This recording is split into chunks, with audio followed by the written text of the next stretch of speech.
सरदार किती दिवस झाले तुम्ही आलाच नाही. आमच्या कलेजाला थंडकच नाही पडली. चंद्राबाई, तुझ्या वाचून आमच्या जीवाला तरी कुठे चैन पडतंय. अगं आम्हाला कामगिरीवर जायला सांगितलं की जावंच लागतं. ज्याच्यात धमक असते त्याच्यावरच कामगिरी सोपवली जाते. आम्ही आमच्या जिंदादिल सरदारांवर जीव ओवाळून टाकतो, पण त्यांना कुठे त्याची कदर. त्यांचा जीव तर चमचमत्या कंठ्यात अडकलाय. चंद्राबाई, या कुलकर्णी सरदाराचा जीव तुझ्यातच गुंतलाय. हा कंठा तुझ्या पुढं कवडी मोलाचा आहे.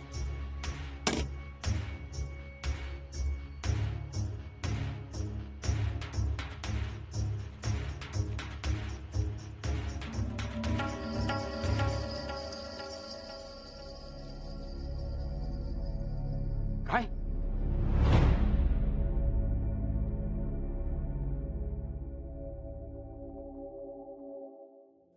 चंद्राबाई, आम्हाला निघावंच लागेल. हुजूर, अशी मैफिल सोडून जाणं बरं वाटतं का? गरीबाकडनं काही चूक झाली काय? नाही, आमचा भरोशाचा शिलेदार बाजी गनिमांना फितूर झालाय.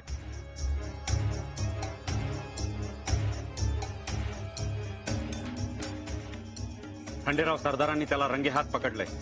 कोतवालही पुण्यात नाही येत. आम्हाला जावंच लागणार.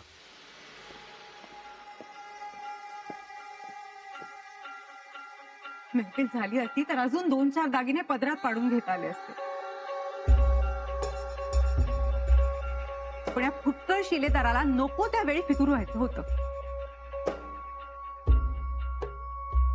दाखवलेच त्याने त्याचे रंग.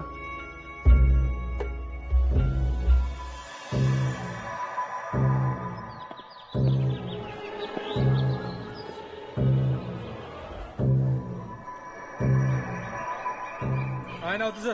रावसाहेब. कुठून आलाय?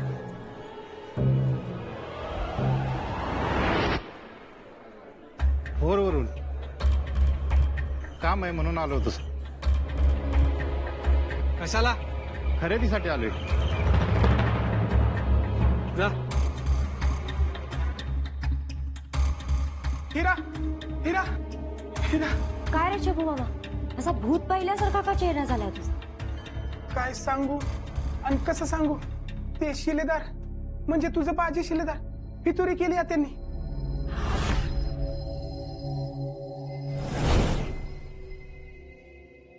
डोकं ठिकाणावर आहे ना तुझं? शिलेदार आणि फितुरी? अगं आता मैफिलीत एक शिपाई सरदारासनी सांगावं द्यायला आलता. तसं सरदार लगबगीने रंगात आलेली मैफिल टाकून गेलं. म्हणजे नक्की काहीतरी झालं असणार बघ. मग शिलेदार? रंगे हात पकडलाय म्हणजे कोतवालीत असणार. अगं कुठे निघालीस? हिरा तुझ्या वाहना. अगं थांब, अगं थांब की. सरदार कोतवाल चिंचवडात पोहोचलेत. एका प्रहारात पोहोचतील.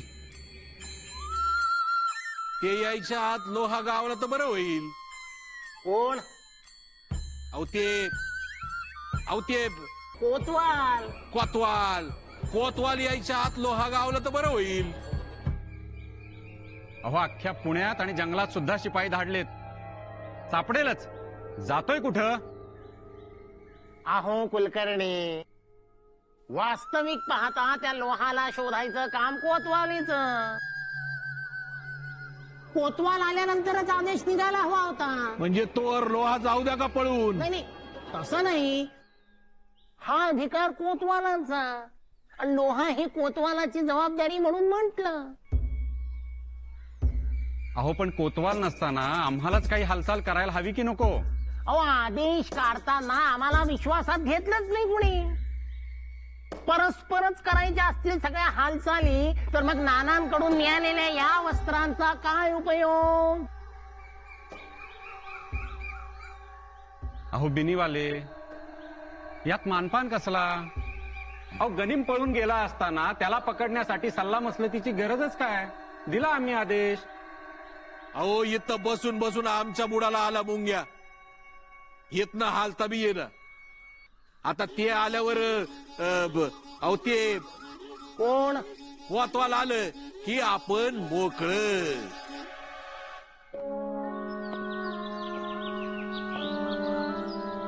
कोतवाल सामील नाहीत ना तुझ्या या कटकारस्थानामध्ये?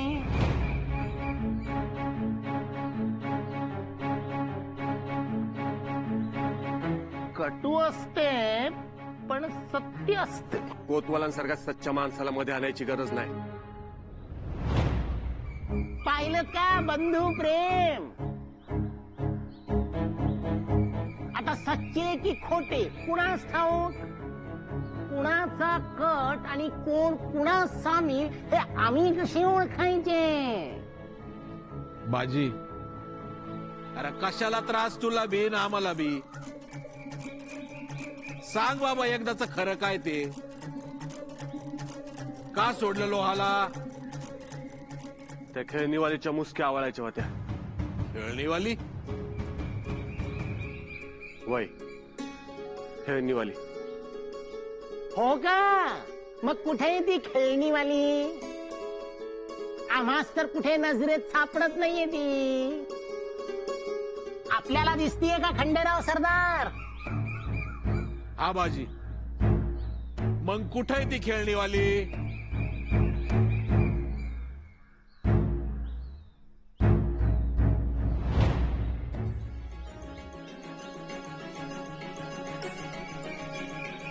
हिरा, अगं ए हिरा,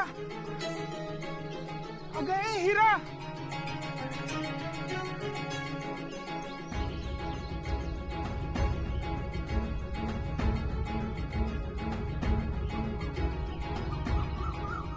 हिरा, अगं ए हिरा, अगं तुझ्या वाहना हिरा.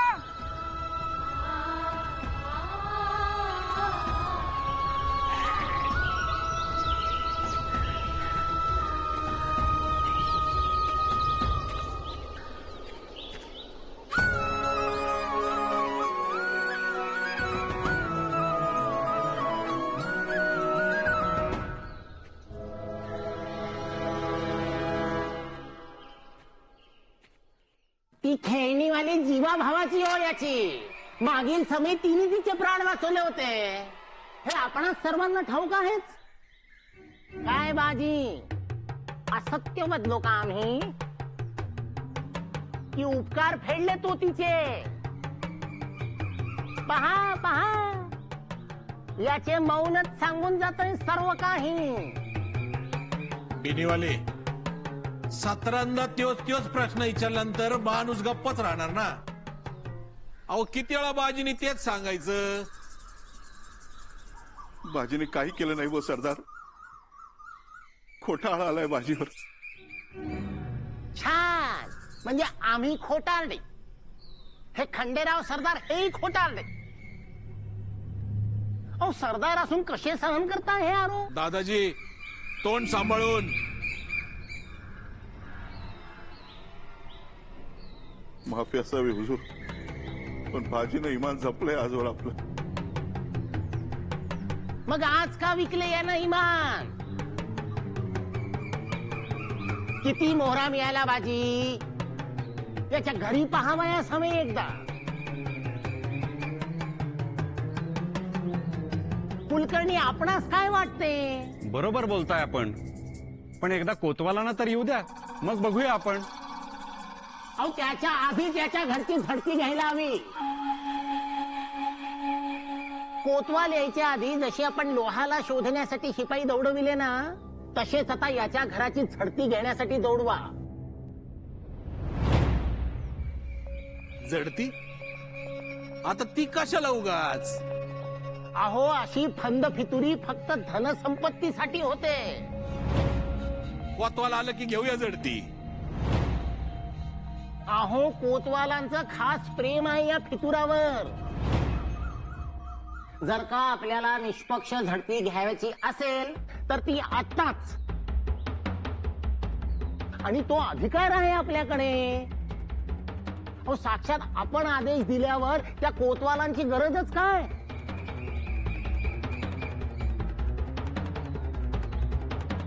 विचार करू नका, आदेश द्या, आदेश. काही झालं तरी मराठी दौलतीचे पायी कापड. आपल्या कर्तव्यात कसूर नको. उद्या नानासाहेबांना हा कसूर कळाला ना तर नसती आफत ओढवायची. दादाजी एक काम करा, शिपाई बरोबर घ्या आणि बाजीच्या घराची झडती घेऊन या. सरदार, माझ्या घरी माझ्या माईशिवाय काय नाही. कशाला उगाच माऊलीला ताप. पहा पहा आता कसे शब्द फुटले याच्या मुखातून. म्हणजे याच्या घरी खचितच काहीतरी आहे. तुम्ही चुकीचं बोलताय सरदार. पहा पहा बरे खंडेराव, हा बिनदिक्कत आपणास खोटे ठरवत आहे. बाजी, अरे घरी काय नाही म्हणतोस ना, मग घेऊ दे की झडती.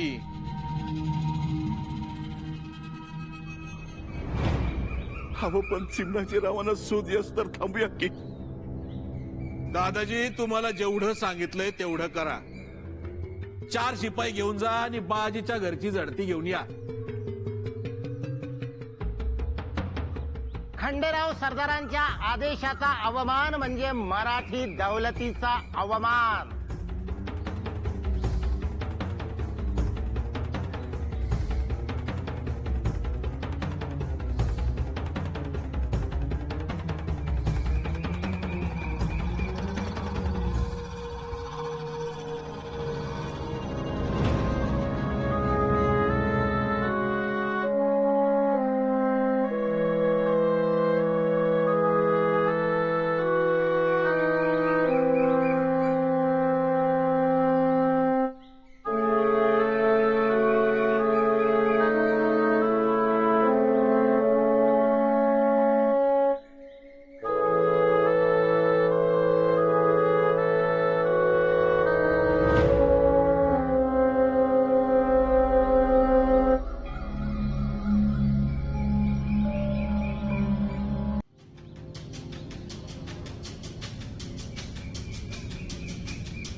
दादाजी, शिलेदार, काय झालं दादाजी? अगं पोरी, लोहाला पळवलं असा फंद फिचुरीचा हाळ आलाय माझीवर. नाही, शिलेदार असं कधीच करणार नाहीत. कुणी केला आरोप आणि का? खेळणीवालीच्या मुसक्या बांधायच्या पण भाजीनं लोहाला सोडलं.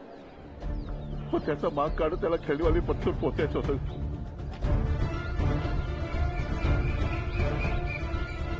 नाही दादाजी, शिलेदाराशी गद्दारी कधीच करणार नाही. अगं पोरी, ते मला बी माहिती आहे, पण बिनीवाले आणि खंडेराव सरदारांना कोण समजवणार? खेळणीवालीनं बाजीचा जीव वाचवला म्हणून बाजी तिचे उपकार फेडायला गद्दारी करतो असं म्हणतायत सगळे. नाही, साफ खोट आहे हे. बाजी माझ्या समोरनं लोहाला घेऊन गेला. मागोमाग चिमणाजीराव बी गेला. मग लोहा जंगलात गायब. चिमणाजीराव बेसूद आणि मग बाजी खंडेराव सरदारांच्या हातात गावला. काहीतरी कट कारस्थान ह्या सगळ्या माग. पण नेमकं काय तेच समजेना बघ. कसलं कारस्थान? शिलेदारास ते खेळणीवालीला पकडणार होते म्हणाले. मला शिलेदारांना भेटायचंय. नाही पोरी, भाजीची आत कसून चौकशी चालू आहे. कोतवालीत असं जाता यायचं नाही आज. मग तुम्ही त्यांना सोडून कुठे निघालात? त्यांना एकटं सोडून जाऊ नका. त्यांना फसवलं जाते. काही दगाफटका झाला तर? सह्याद्रीच्या खोऱ्यातलं वाघरू आहे बाजी. असले 100 उंदराला पुरून उरलते. घाबरू नकोस पोरी, घाबरू नकोस. चल जातो. बाजीच्या घराची झडती घ्यायला सांगितलंय मला. झडती? पण का? तुमचा विश्वास नाहीये शिलेदारांवर? अगं लहान असल्यापासून बाजीला ओळखतो मी. स्वतःवर नाही तेवढा माझ्या बाजीवर विश्वास आहे माझा. 4 शिलेदारांनी दिवस रात्र स्वराज्याची सेवा केली. स्वतःच्या जीवावर उदार होऊन त्या शेराला मारलं. त्यांच्याच घराची झडती? काहीतरी चुकतंय ग. पण माझे हात मारलेत पोरी. मला हे करावंच लागणार ग. चल जातो.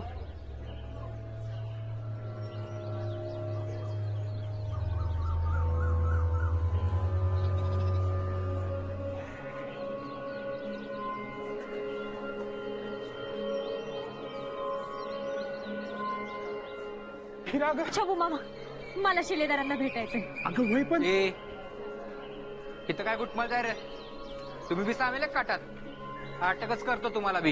हो मीच होते त्यांच्या बरोबर. करा अटक. घेऊन चला मला त्यांच्याजवळ. हिरा अगं उगं नाही ते काय लावलेस तू. तुम्ही काय मनावर घेऊ नका हिचं. कोतवाली जवळ अजिबात थांबायचं नाही. चला निघा इथनं. चल हिरा. नाही मी शिलेदारांना भेटल्याशिवाय कुठं नाही जाणार. तुम्हाला काय वेगळं सांगायला पाहिजे काय रे. चला रे चल चल चल चल. हिरा अगं काट्या कुट्यातनं अनवानी कशी पळत आलीस तू. हे घे वाहन घाल.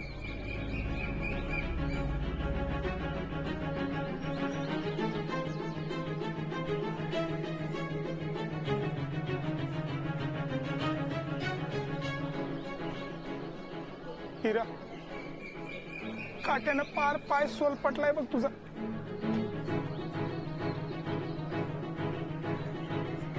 तुला कळलं कसं नाही.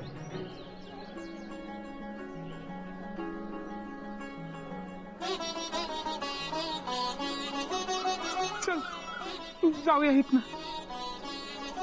इथं थांबायला बी मनाई केली आता. मी शिलेदारांना बघितल्याशिवाय हलणार नाही इथून.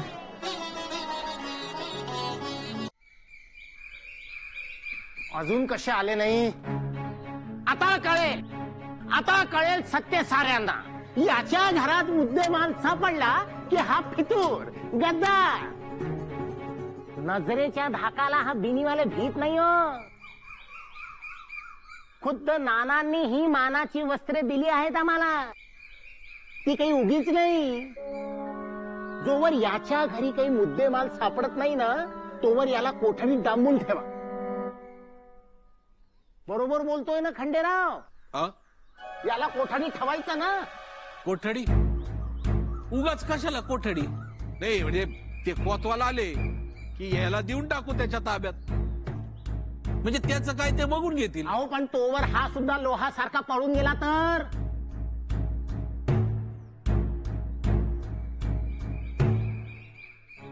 हा आता बिनीवाले तुम्ही म्हणताय ते पण खरंय.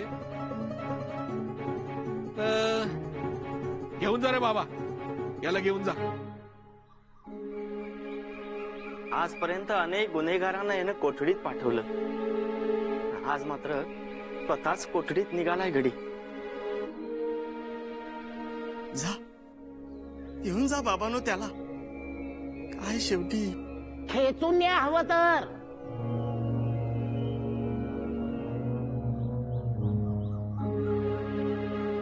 हे सुद्धा सामील आहे याच्या कटामध्ये.